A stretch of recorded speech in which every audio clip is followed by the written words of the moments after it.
that stuff that they do today cost me $82.80. Think today's celebrities live large? Picture this. A Nashville summer afternoon quivers in the heat as a Pontiac glides down Broadway, its body gleaming because every square inch is encrusted with real silver dollars. Sunbeams ricochet off more than 1,000 coins, blinding sidewalk buskers who break mid-chord and gawking tourists who leap from trolley cars for a closer look. Behind the wheel lounges honky-tonk impresario Webb Pierce, grinning like a pirate guarding buried treasure. He has swapped the door handles for pearl-handled pistols and planted a rodeo saddle between the front seats, turning every red light stop into a one-car parade. That single joyride sets the tone for the reckless kingdom of spending older country music legends constructed around their own myths. They didn't merely chase chart toppers. They chased trophies so outrageous they sounded like punchlines in tall tales. Each new mansion, guitar, or side hustle had to eclipse the last, every purchase adding a fresh verse to a growing folk epic. Some indulgences were practical only in alternate universes, yet they fueled gossip pages and inspired lyrics. Fans still holler in karaoke bars from Texas to Tokyo. Webb Pierce was only the opening act. Porter Wagoner, forever crowned king of rhinestones, treated clothing like currency and peacocking as an Olympic sport. He ordered custom nudie suits dripping with fringe, silver thread, and gem-studded embroidery bright enough to trigger solar flares. One jacket reportedly cost more than a modest Tennessee bungalow and weighed so much, Porter joked it doubled as strength training whenever he sang. Stagehands insisted the spotlight had to be dimmed because refraction bouncing off his shoulders ignited accidental light shows on the ceiling. If threads and tires weren't enough, some stars remodeled reality itself. Dolly Parton, queen of heart-tugging ballads and skyscraper hair, commissioned a full-scale replica of her childhood cabin smack in the middle of her palatial Brentwood estate. She insisted on dirt floors, chipped enamel cookware, and even hauled in live chickens to peck imaginary bugs. Guests describe a mind-bending scene. One moment you glide across polished marble, the next you step through an unpainted doorway into a smoky mountain shanty where Dolly brews coffee on a wood stove, humming harmonies she hasn't written yet. While Dolly looked inward for comfort, Tammy Wynette pampered outward, straight toward her Yorkshire Terrier. Legend claims she ordered a bathroom carved entirely from imported Italian marble just for the dog's nightly soak. The bowl matched the bidet and the miniature tub sported gold taps engraved with paw prints. Plumbers supposedly signed non-disclosure agreements to stay silent about the canine-level sink height. Predictably, the story leaked like a faulty faucet, fortifying Tammy's image of steely devotion draped in velvet excess. Loretta Lynn escalated extravagance to rural kingdom status. She refused to stop at a mansion, instead purchasing a sweeping chunk of Hurricane Mills, Tennessee, and constructing her own Wild West town from scratch. There's a general store that sells sarsaparilla bottles, a clapboard post office that still receives fan mail by the sack, and a decorative jail where cousins on reunion weekends pose for Polaroids in striped costumes. Every summer, the faux frontier morphs into a carnival that pumps money back into the local economy. Loretta often rides through on horseback, tipping her hat while visitors squeal like they've just glimpsed denim-clad royalty. Conway Twitty answered with Twitty City, a compound that mashed up theme park, museum, and love song laboratory. Water fountains danced to synced instrumentals of "Hello, Darlin'," and guided tours drifted past wedding chapels where die-hard couples traded vows under 12-foot fiberglass cupids wearing cowboy boots. Accountants begged Conway to throttle back when maintenance costs ballooned, but he waved them away, insisting joy deserved a blank check and that ballads echo sweeter off marble cherubs. When surface glitz grew stale, other icons tunneled downward, literally. Johnny Cash, chasing inner peace after run-ins with pills and police, quietly purchased access rights to sections of Cumberland Caverns. He dreamed of candlelit concerts reverberating against limestone walls and meditation retreats broken only by water droplets keeping beat with acoustic guitars. Friends recall climbing by flashlight into echoing chambers where Cash's deep baritone floated like a psalm carved into rock, the kind of sound that makes believers out of skeptics. Hank Williams Jr. went the opposite direction, anchoring a hulking riverboat on a lazy bend and converting its lower deck into a bulletproof shooting range. Mahogany gun racks lined paneled walls. Retractable targets slid on iron rails, and reinforced portholes muffled the nightly cannonade. Neighbors upstream assumed fireworks were testing for holiday displays until birdshot rattled their fishing shacks. When safety officials boarded, Hank served sweet tea on silver trays and drawled that the only danger was missing the bullseye and bruising his pride. Collectors unite, but Willie Nelson may hold the crown for quirkiest hoard. Traveling endless highways, he fell in love with armadillos, stubborn, armored little night roamers of Texas backroads. Over decades, he amassed hundreds, taxidermied and artistically posed, including a handful lacquered in faux gold. One stationed by the fireplace even sports sunglasses and a bandana, forever frozen in laid-back rebellion. Willie jokes that each critter represents a different city, a leathery postcard capturing memories in shell form. When a favorite was stolen, he offered backstage passes for life to whoever returned it. The culprit mailed it back with an apology shaped like a guitar pick. George Jones chased a different horsepower. He bulldozed pasture behind his home and paved a private track where muscle cars howled around bends, unbothered by speed limits or paparazzi lenses. To manicure the infield, he stabled more than 30 brand-new John Deere tractors, despite farming exactly 0 acres. Friends figured he loved the dependable green paint and the engine rumble that harmonized with his gravelly tenor. After his passing, estate auctions struggled to catalog prototypes never released to the public yet somehow parked in George's barn. Musicians often see instruments as extensions of their souls, but Buck Owens pushed that bond into alchemy. He commissioned a gold-plated Telecaster that gleamed under stage lights so intensely technicians joked it generated its own sunrise. Buck rarely played the guitar live. Instead, he displayed it in a climate-controlled vault opened by a whispered code.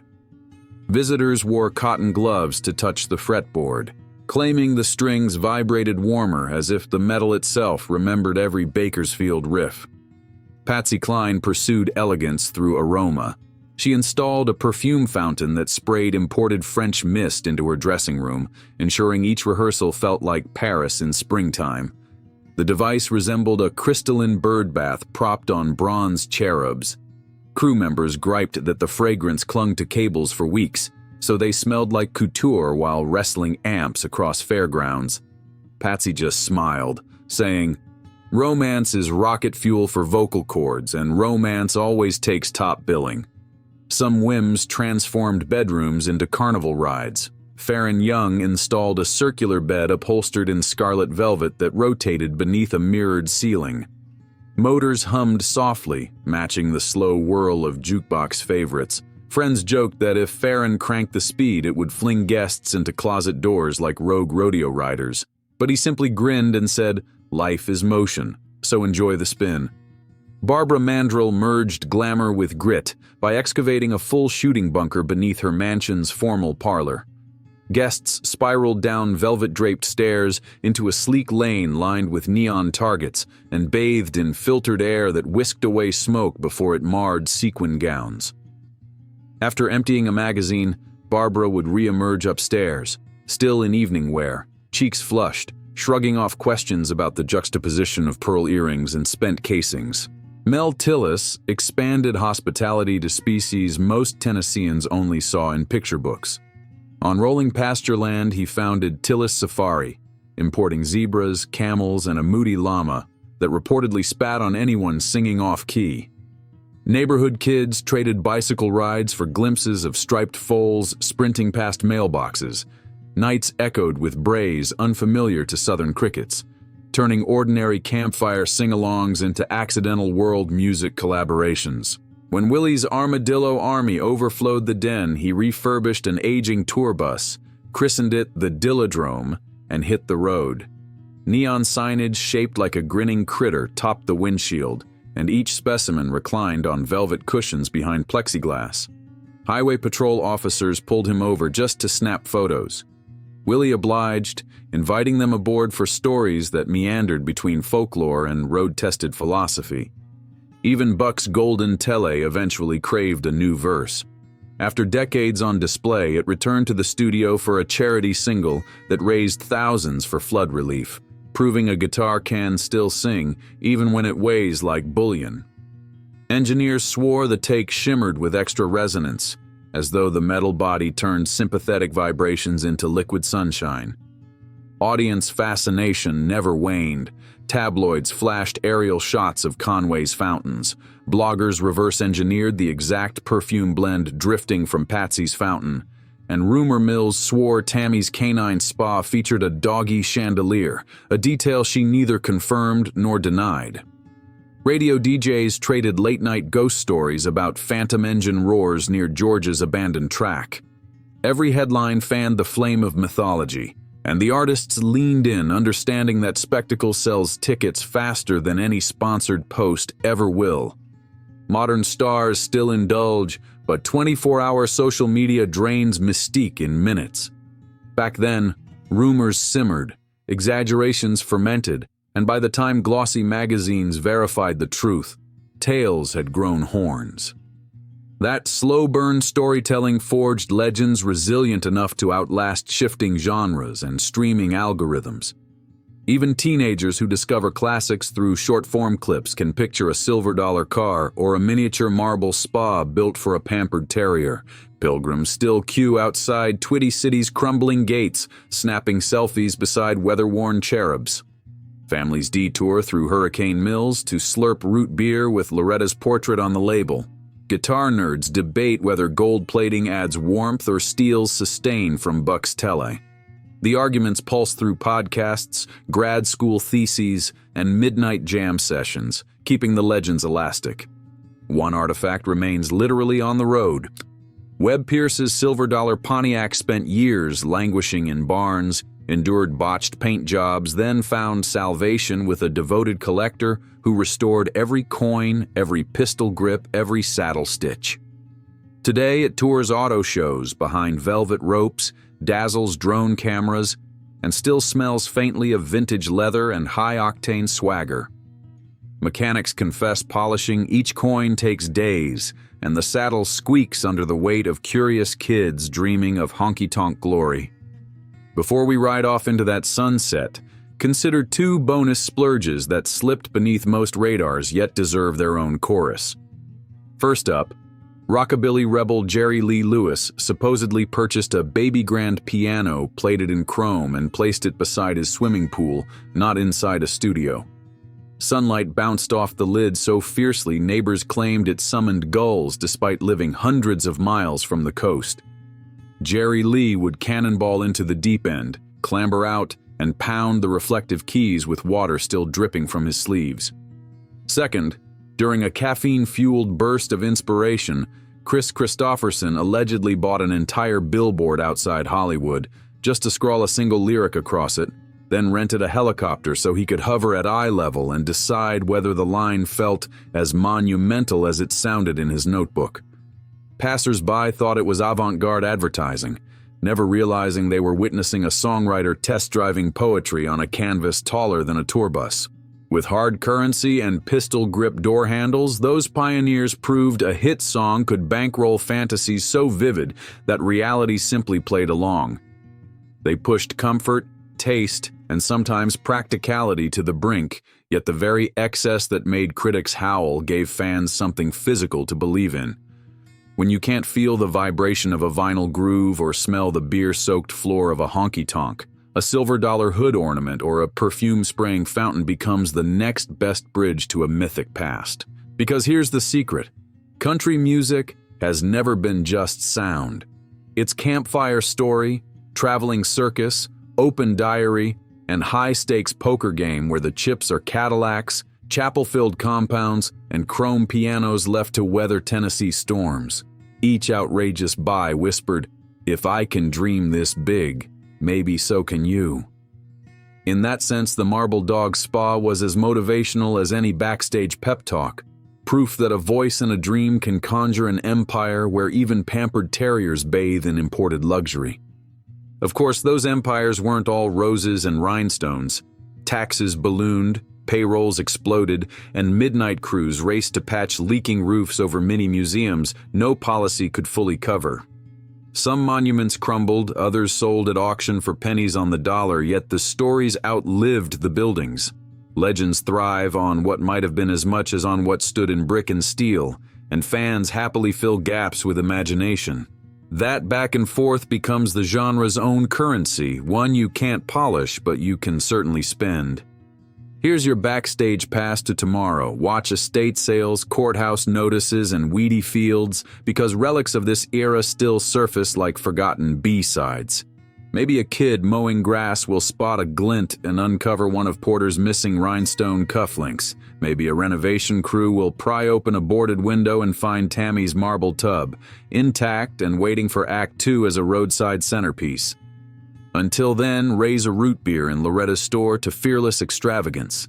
Smash subscribe like you're hitting a bar chord on Buck's Gilded Tele, ring that bell, and share this video with the biggest dreamer you know. They might need proof that chasing one wild idea can change everything. Next episode, we ride shotgun with an outlaw who owed the taxman enough to pave half of Texas, yet somehow spun the debt into a roaring encore.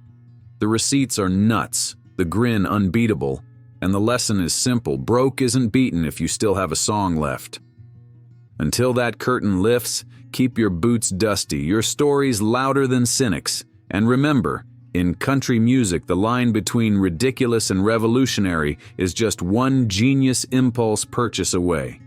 Safe travels, and I'll meet you down the road where the silver dollars still shine. One last tease before we part. Tucked away in a Las Vegas pawn vault sits a motel door signed by every legend in tonight's story, removed during a remodel and almost thrown away.